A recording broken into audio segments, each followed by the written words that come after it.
বন্ধু, যেহেতু আজকে আমি আমার গার্লফ্রেন্ডের সাথে দেখা করতে যাচ্ছি, সেহেতু একটা গান করতে করতে যাই নাকি? একটা ভালো গান কর।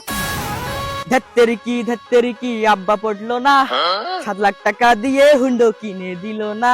এই ধেত্তেরি কি আব্বা পড়লো না, 7 লাখ টাকা দিয়ে হুন্ডো কিনে দিল না। চিন্তা আমি করছিনু বেডিসল পড়ামু, তাই তো আবার কাছ থেকে হুন্ডো কিনে চাষিনু। রিনা মিনা টিনা সাদিয়ারা হুন্ডার পিছে বসে শুধু উকি দিল নেই। ধেত্তেরি কি আব্বা পড়লো না, 7 লাখ টাকা দিয়ে হুন্ডো কিনে দিল না। বন্ধু, ওই দেখ আমার গার্লফ্রেন্ড। হাই হাই, কি হইল রে? আমার গার্লফ্রেন্ড তো দেখে আগেই বসে আছে। अरे अभी तो पार्टी शुरू हुई है। হাই,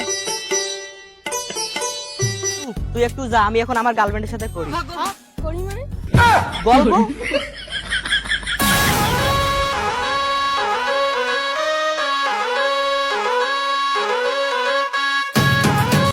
আরে তুমি আগে এসেই বসে আছো।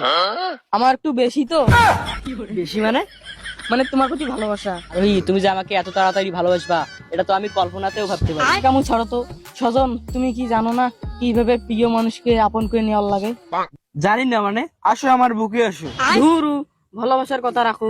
এখন পর্যন্ত একটা গোলাপ দিয়ে প্রপোজ করলা না। আহা, ভালোবাসতে গোলাপ ফুল লাগে এটা তো আমি জানি না। তাই তো কই, গোলাপ ফুলের আবার কি কাম? আচ্ছা, গোলাপ ফুল দিতে পারিনি তো কি হয়েছে? ভাড়ির ফুল নাইলে কদম ফুল এখনই আনি দিতে। তোমার কিছুই লাগবে না। আরে রাগ করো না, এমনি তোমার সাথে মজা করলাম। তোমার জন্য গোলাপ ফুলের তোড়া আনিয়ে দিব। সত্যি সত্যি তুমি আমাকে গোলাপ ফুলের তোড়া এনে দিবা? আরে হ্যাঁ, সত্যি তোমায় গোলাপ ফুলের তোড়া দিব। বয়ফ্রেন্ড হয়েছে কিসের জন্য যদি তোমাকে গোলাপ ফুলে দিবেন না পারি? কোনো সমস্যা নাই, তোমায় গোলাপ ফুল দিয়ে মুড়ে দিব আমি। আচ্ছা আরোহী, তুমি আমাকে একটা কথা বলবা? কি কথা?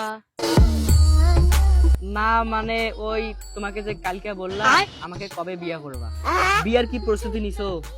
আরে এত বিয়ে বিয়ে করো কে? তুমি কেমন, আমি একটু তোমার সাথে মিশি। আরোহী, তুমি একটা কথা কর পাইলা, বিয়ের আগে কিসের মিশা? বিয়ের আগে কোনো মিশামিশি হবে না, যা হবে সব বিয়ের পর।